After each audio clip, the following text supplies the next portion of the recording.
नमस्कार, खबरों की खबर में आपका स्वागत है। मैं हूं तृप्ति।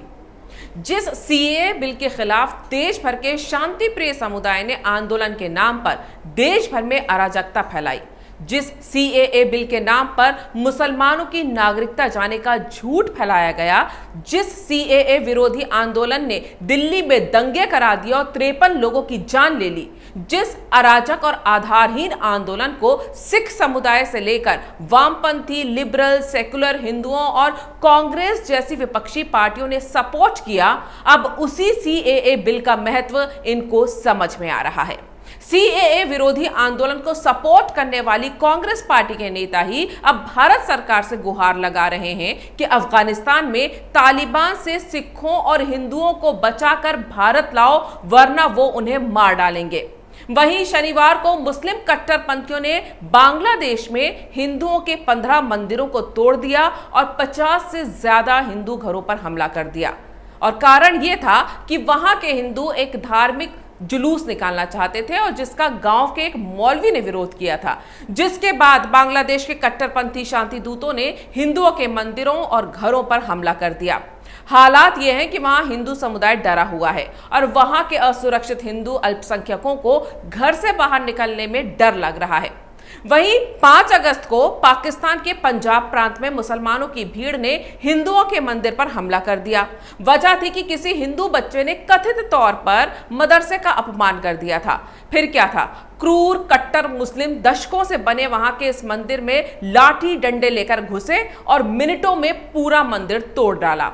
सोशल मीडिया पर मंदिर को तोड़ते हुए मुसलमान कट्टरपंथियों की तस्वीरें पूरी दुनिया ने देखी। इन तस्वीरों को देखकर यह अनुमान लगाना कठिन नहीं है कि पाकिस्तान में अल्पसंख्यक हिंदुओं की क्या दुर्दशा होती होगी। मंदिर तोड़ने से लेकर जबरन धर्म परिवर्तन के लिए मजबूर करने से लेकर हिंदू और सिख लड़कियों का अपहरण करके उनका बलात्कार और धमकाकर शादी करके मुस्लिम बनाने की घटनाएं हम लगातार देख रहे हैं। उससे ठीक एक दिन पहले अफगानिस्तान में तालिबान ने गुरुद्वारे से निशान साहिब उतार दिया, जिससे वहां का सिख समुदाय दहशत में आ गया, क्योंकि वो भूले नहीं हैं कि किस तरह पिछले साल काबुल में 27 सिखों को एक समारोह में मौत के घाट उतार दिया गया था। ये वही पाकिस्तान, बांग्लादेश और अफगानिस्तान है जहां सालों से इसी तरह प्रताड़ित हो रहे हिंदू, सिख, जैन, बुद्ध, पारसी और ईसाई अल्पसंख्यकों को नागरिकता देने के लिए भारत सरकार सीएए बिल लेकर आई थी। ये तीनों ही इस्लामिक देश हैं जहां मुसलमान बहुसंख्यक हैं और हिंदू, सिख, बौद्ध जैसे अल्पसंख्यकों पर अत्याचार होते रहे हैं, जिनमें हिंदुओं और सिखों को सबसे ज्यादा निशाना बनाया जाता है। हालात यह है कि इन तीनों ही देशों में कई साल से हिंदू और सिख अल्पसंख्यक अपने वजूद की लड़ाई लड़ रहे हैं। हाल की घटनाओं के बाद अब सीएए विरोध में शांति दूतों का समर्थन करने वाली कांग्रेस के सांसद और कांग्रेस पार्टी के राष्ट्रीय प्रवक्ता जयवीर शेरगिल ने केंद्रीय विदेश मंत्रालय को पत्र लिखकर मांग की है कि अफगानिस्तान में हिंदुओं और सिखों पर लगातार बढ़ रही हिंसा को देखते हुए उनको वहां से बचाकर निकाला जाए। उन्होंने इसके लिए विशेष वीजा की व्यवस्था का निवेदन भी किया है। जयवीर शेरगिल ने पत्र में यह भी लिखा है कि जो सूचनाएं मिल रही हैं उनके हिसाब से अफगानिस्तान में फिलहाल 650 सिख और 50 हिंदू फंसे हुए हैं और हमें पता है कि तालिबान किस तरह भारत से संबंध रखने वाले अल्पसंख्यकों को अपना निशाना बनाता है। हाल ही में हिंदुओं व सिखों पर हमले की कई घटनाएं सामने आई हैं। पकिता के चमकानी क्षेत्र से गुरुद्वारे से तालिबान ने निशान साहिब को भी हटा दिया है। मतलब कांग्रेस के सांसद साहब का दिल अफगानिस्तान के हिंदुओं और सिखों पर हो रहे अत्याचारों से पिघल गया है। तो कांग्रेस के सांसद साहब ये भी बता दें कि किस कानून के तहत उनको यहां लाया जाए, क्योंकि इन्हीं लोगों के लिए तो सीएए बिल लाया गया था जिसका आपकी पार्टी विरोध कर रही थी। क्या कांग्रेस के सांसद साहब देश की जनता को बताएंगे कि इससे किसी मुसलमान की नागरिकता नहीं गई, बल्कि इसके लागू ना होने से अफगानिस्तान में हमारे सिख और हिंदू भाइयों को बचाकर लाने का रास्ता रोक दिया गया है। यहां पर मेरा सवाल कांग्रेस पार्टी के सांसद और सिख समुदाय के उन लोगों से भी है जो शाहीन बाग में इन्हीं प्रताड़ित सिखों और हिंदुओं को भारत की नागरिकता देने वाले सीएए बिल के खिलाफ फर्जी आंदोलन कर रहे शांति दूतों को बिरयानी खिला रहे थे, लंगर चला रहे थे। मुस्लिम सिख भाईचारे की इबारत लिखने की कोशिश कर रहे थे। क्या आपको पता नहीं था कि पाकिस्तान, अफगानिस्तान और बांग्लादेश में हिंदुओं और सिखों के साथ कितना बर्बरतापूर्ण और भेदभावपूर्ण व्यवहार किया जाता है? क्या सीएए विरोधी आंदोलनकारियों से आपने पूछा कि इन इस्लामिक देशों में होने वाले हिंदू और सिख समुदाय के लिए कभी इनका दिल पसीजा? कभी इन्होंने उनके लिए आवाज उठाई? किस आधार पर ये सीएए बिल का विरोध कर रहे थे? आखिर इन तीनों इस्लामिक देशों में बहुसंख्यक मुसलमानों को सीएए के तहत नागरिकता मांगने का क्या अधिकार था? जिस समुदाय के लोग ही वहां अत्याचार कर रहे हैं, उनको भारत सरकार क्यों सीएए के तहत प्रताड़ित बताकर नागरिकता दे? सीएए के विरोध में विक्टिम कार्ड खेलने वाला शांतिदूत समुदाय संविधान की किताब लेकर सड़कों को रोक कर बैठ गया, अहिंसा के पुजारी बापू को सीने से चिपका लिया और फिर लोकतंत्र का हवाला देकर दिल्ली को दंगे की आग में जला दिया। हाथ में पत्थर उठाकर फेंकती हुई शांति देवियों की तस्वीरों ने साबित कर दिया कि जिनके डीएनए में ही हिंसा और क्रूरता हो, वो शांतिपूर्ण प्रदर्शन का ढोंग भी ढंग से नहीं कर सकते। ये भारत में रहने वाले अल्पसंख्यक हैं जो देश को जलाने के बाद भी बेशर्मी के साथ विक्टिम कार्ड खेल लेते हैं और यहां उनको समर्थन देने के लिए लिब्रांडुओं की एक पूरी ब्रीड है। विपक्ष भी इनको अपने फायदे के लिए सहारा देता है। ये भारत में रहकर भारत के टुकड़े करने की बातें खुलकर करते हैं, सारी सुविधाओं का फायदा उठाते हैं और दिल में मुस्लिम देशों को ही अपना अब्बा मानते हैं। लेकिन पाकिस्तान, अफगानिस्तान और बांग्लादेश के हिंदू और सिख अल्पसंख्यक सिर्फ जिंदा रहने के लिए संघर्ष करते हैं। अपने अधिकारों की बात तो वो तब सोचेंगे जब अपने अस्तित्व को बचाने की जद्दोजहद से बाहर निकलेंगे।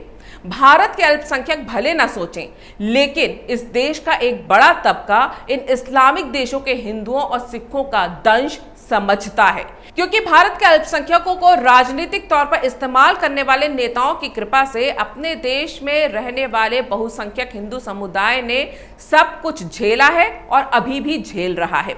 वो जानता है कि कैसे शांतिदूत समुदाय यहां जब अपनी जनसंख्या बढ़ाता है तो अराजकता और हिंसा का नंगा नाच करता है।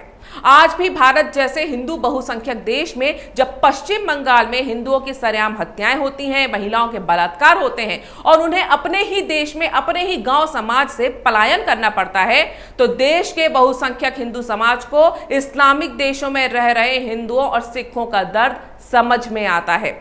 उन्हें समझ में आता है कि कैसे बांग्लादेशी घुसपैठिए मुस्लिम जब वोटों के लालची नेताओं के जरिए नागरिकता लेकर हिंसक भीड़ बन जाते हैं, तो देश का हिंदू बहुसंख्यक होकर भी कैसे बेचारा हो जाता है।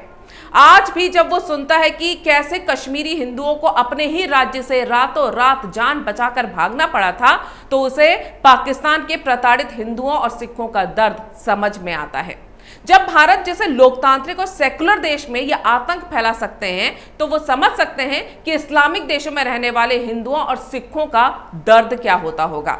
भारत के वामपंथी और कथित लिबरल और सेकुलर बांग्लादेशी मुस्लिम घुसपैठियों की वकालत करते हैं। वो तो म्यांमार से आए रोहिंग्याओं को भी बसाने की पैरवी करते हैं, जो देश के लिए भारी संख्या में बच्चे पैदा करके आबादी बढ़ाकर मुसीबत ही बढ़ाएंगे। वैसे ये मैं नहीं कह रही हूँ, खुद बांग्लादेश सरकार ने कहा था कि रोहिंग्या उनके देश में बसकर तेजी से आबादी बढ़ा रहे हैं, जिससे बांग्लादेश सरकार चिंता में आ गई थी। और जनसंख्या बढ़ाने का उद्देश्य यही होता है कि जितनी जनसंख्या बढ़ेगी उतनी ताकत बढ़ेगी। ये शांतिदूत समाज की कॉमन सोच है, इसीलिए ये जनसंख्या नियंत्रण कानून का भी विरोध करते हैं। भारत जैसे देशों में मुस्लिम अल्पसंख्यक रायते की तरह जनसंख्या फैलाते हैं, लेकिन जिन इस्लामिक देशों को ये अपना मालिक समझते हैं, वहां अल्पसंख्यकों की जनसंख्या दिन ब दिन कम हो जाती है। आजादी से पहले जिस पाकिस्तान में हिंदुओं की जनसंख्या 16% थी, वहीं अब ये 2% तक सिमट कर रह गई। वहीं बांग्लादेश में 22% से घटकर आज हिंदू जनसंख्या 10% है। तो अफगानिस्तान में जहां 90 के दशक में हिंदुओं और सिखों की जनसंख्या 80,000 थी, वो अब सिमटकर 1,000 से भी कम हो गई है। आंकड़े खुद बताते हैं कि मुस्लिम देशों में अल्पसंख्यकों के अस्तित्व को किस तरह खत्म किया जा रहा है। क्या सीएए के विरोध के नाम पर संविधान का हवाला देने वाले शांतिदूत पाकिस्तान, बांग्लादेश और अफगानिस्तान के हिंदू और सिखों के अधिकारों पर कभी कुछ बोले? क्या सीएए के नाम पर भारत जैसे देश में विक्टिम कार्ड खेलने वाले मुस्लिम समुदाय ने कभी पाकिस्तान, बांग्लादेश और अफगानिस्तान के हिंदुओं और सिख विक्टिम के लिए कुछ बोला? ये लोग कभी कुछ नहीं बोलते, कभी आगे नहीं आते। क्यों? क्योंकि ये वो अल्पसंख्यक हैं जिन्होंने भारत में रहकर अल्पसंख्यक होने के सिर्फ और सिर्फ फायदे देखे हैं। ये विक्टिम कार्ड खेलना जानते हैं। ये दंगे करके खुद को पीड़ित बता देते हैं, लव जिहाद करते हैं और पोल खुलने पर इसे फर्जी नैरेटिव बताने लगते हैं। ये आतंकवादी बनते हैं और पकड़े या मारे जाने के बाद गरीब मास्टर के बेटे बनकर सहानुभूति लेने लगते हैं। और वामपंथी और सेकुलरों की जमात इनके एजेंडे को प्रमोट करने के लिए उछलकर खड़ी हो जाती है।